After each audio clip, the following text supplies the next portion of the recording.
Assalamualaikum warahmatullahi wabarakatuh. Kami dari kelompok 1 yang beranggotakan Ahmad Yusuf Al-Hafiz, Musa Dwi Cahyo Nababan, dan saya Najwa Latifah Hasibuan. Kali ini kami akan mensimulasikan serangan brute force pada layanan Secure Shell Ubuntu Server menggunakan Nmap dan Hydra. Simulasi serangan brute force pada layanan Secure Shell adalah percobaan terkontrol untuk memahami bagaimana upaya penebakan kata sandi otomatis yang menargetkan layanan akses jarak jauh transkripsi pada Ubuntu Server dengan menggunakan alat inventarisasi seperti Nmap dan alat pengujian kredensial seperti Hydra. Semua dilakukan di lab terisolasi dan berizin untuk mengamati indikator kompromi, mengevaluasi deteksi, dan menguji mitigasi seperti Secure Shell Key Based Out, Rate Limiting atau Fail to Ban, serta kebijakan keamanan. Adapun tujuan dari simulasi ini yaitu untuk memahami konsep brute force terhadap layanan Secure Shell, lalu untuk mengetahui peran tools seperti port scanner dan password guess pada pengujian keamanan, kemudian untuk mengamati indikator kompromi dan log terkait serangan, juga untuk mempelajari langkah mitigasi dan pencegahan. Metodologi yang kami gunakan pada simulasi ini itu ada beberapa tahapan. Yang pertama itu kami menyiapkan lingkungan uji coba dengan menggunakan Kali Linux sebagai mesin penyerang dan Ubuntu Server sebagai target yang telah diaktifkan layanan Secure Shell-nya. Lalu yang kedua, itu kami melakukan proses pemetaan jaringan dan identifikasi port menggunakan Nmap untuk memastikan port Secure Shell dalam keadaan terbuka serta mendeteksi informasi layanan yang berjalan pada server. Selanjutnya, tahap simulasi serangan dilakukan dengan menggunakan Hydra untuk melakukan brute force attack pada layanan Secure Shell dengan memanfaatkan kombinasi username dan password. Kemudian yang terakhir, hasil serangan menampilkan username password dari Ubuntu Server dan Kali Linux dapat melakukan login ke Ubuntu Server. Baik, Assalamualaikum warahmatullahi wabarakatuh. Di sini saya akan melanjutkan penjelasannya, dan penjelasan ini mengenai Ubuntu Server terlebih dahulu. Nah, sebelum masuk ke tahapnya, saya menjelaskan dulu apa itu Ubuntu Server. Nah, Ubuntu Server itu merupakan suatu varian sistem operasi yang berasal dari Linux Ubuntu yang dirancang khusus untuk lingkungan server seperti untuk menghosting situs web, aplikasi, dan layanan jaringan. Versi ini fokus pada kinerja tinggi, keamanan, dan skalabilitas, serta menyediakan platform yang stabil dan andal untuk pusat data publik dan privat. Nah, tujuan Ubuntu ini pada proyek kami apa? Nah, tujuannya itu untuk dalam tugas simulasi menargetkan sistem yang akan diserang oleh Kali Linux yang menggunakan teknik brute force SPA. Nah, lanjut.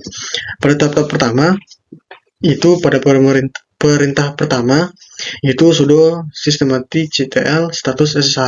Nah, kita lihat misalnya service, SSH service ini, itu kita buka, artinya kita mau mengecek status SSH ini, apakah dia sudah terbuka atau belum. Nah, jadi di sini masih disable, ya kan, masih tertutup. Nah, dan artinya service SSH sudah terpasang dalam sistem, tapi status enable atau disable mengacu pada apakah service akan otomatis aktif pada saat boot. Nah, pada saat sekarang kita lihat bahwasanya masih disable atau tidak otomatis jalan saat reboot. Nah, active running ini diberitahu pada tanggal 13 September 2025 jam 2:45 menit sebelumnya, 45 menit yang lalu. Nah, jadi service sedang aktif dan berjalan sekarang, hanya saja tidak auto start saat service server reboot nanti. Nah, tahap kedua, di sini perintah itu sudah sistem ctl enable SSH. Nah, informasi ini bahwasanya perintah berhasil, tidak ada error. Nah, pada sistem ini kita membuat yang namanya symlink atau tautan simbolik.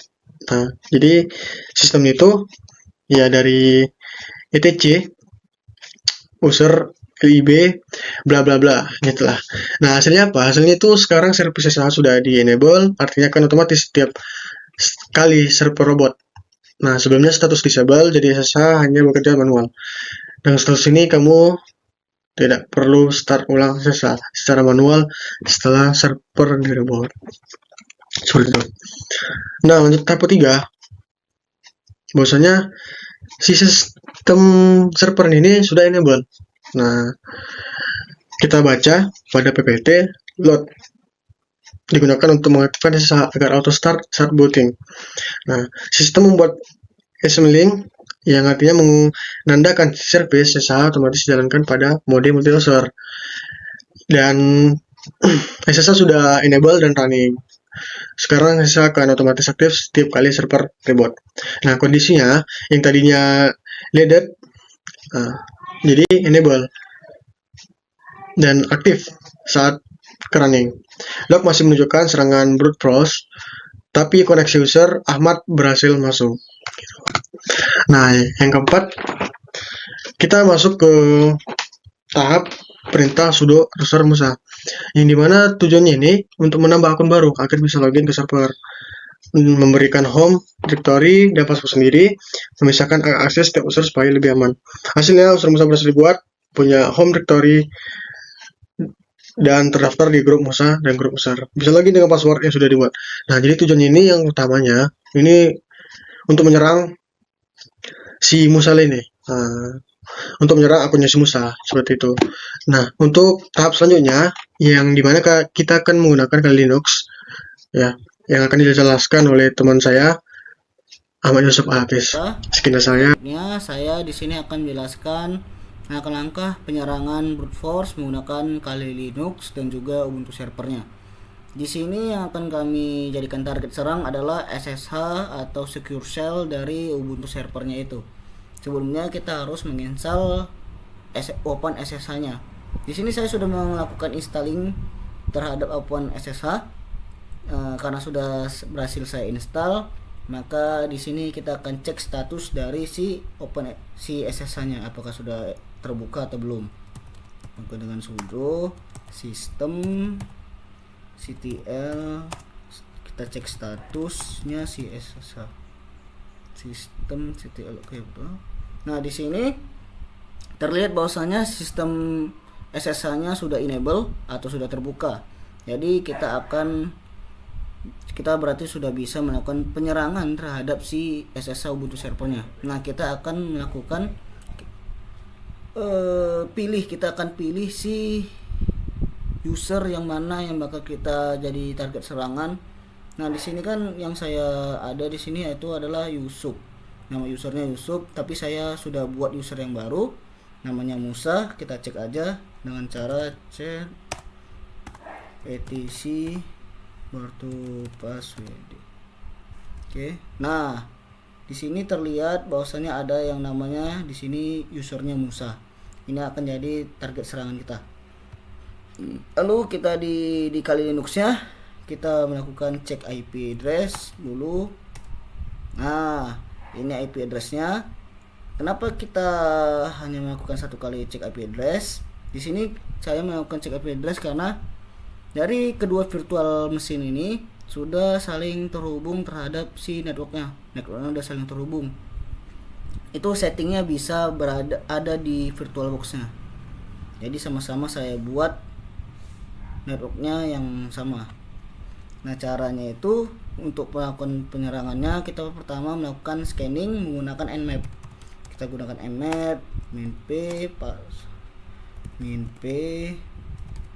kita pakai portnya port 22, kita masukkan IP networknya 10.142.221.0.4.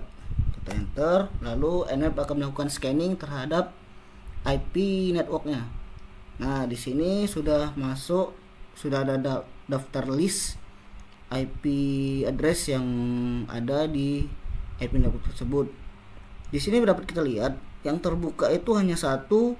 Nih, di sini hanya satu yang terbuka dengan IP addressnya ini dia 10.142.221.217. Nah, ini akan menjadi IP address target serangan kita.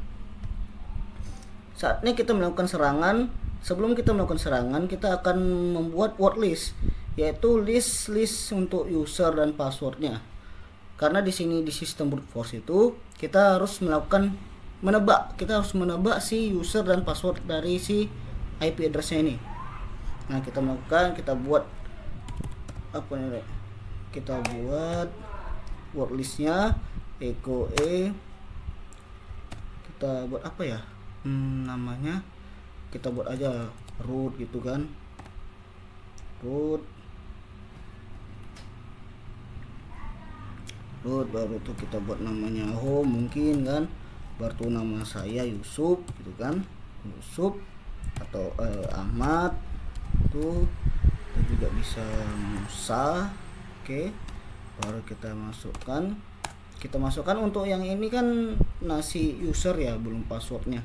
Jadi kita buat nama filenya user.list saja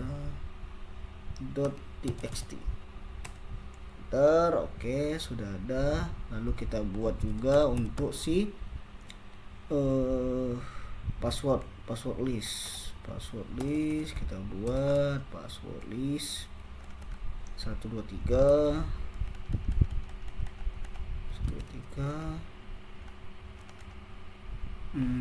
ini mungkin kita buat jadinya 15. Ini 123 gini 123. Oke, setelah itu kita enter. Nah, setelah kita buat, karena ini sudah berhasil kita buat word listnya, untuk list usernya udah kita buat, untuk list passwordnya udah kita buat. Sekarang kita melakukan penyerangan menggunakan Hydra. Untuk listnya kita buat ini dengan nama userlist.txt, baru password passlist.txt. Kita masukkan IP address SSH nya 10.142.221.217. Nah, lalu kita enter, lalu si Hydra-nya akan ngecek apakah dari si user list dan passwordnya ada yang berhasil. Nah, dicek. Nah, dari sini ternyata ada nih yang berhasil.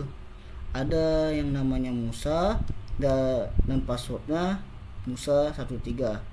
Ini adalah target kita tadi yang sudah kita lihat dan sudah berhasil di scanning. Nah, selanjutnya untuk supaya kita bisa, karena kan kita udah berhasil lihat nih login dan passwordnya, sekarang kita akan melakukan masuk atau login ke Ubuntu servernya menggunakan si user Musa dan dengan passwordnya Musa123. Caranya itu gampang, kita pakai SSH. Baru itu kita masukkan nama usernya Musa, add baru IP addressnya 10.142.221 baru tuh 217, enter. Nah, dia minta password, karena kita udah tahu passwordnya, kita masuk Musa123, kita enter. Oke, di sini sudah terlihat ya, ini udah berbeda servernya. Ini kita sudah berhasil masuk ke server Ubuntu ya. Kita sudah masuk ke server Ubuntu Linuxnya. Baiklah, sekian saja penjelasan mengenai penyerangan brute force dari kelompok kami. Kami ucapkan terima kasih karena telah menonton. Untuk kekurangannya kami mohon maaf. Wassalamualaikum warahmatullahi wabarakatuh.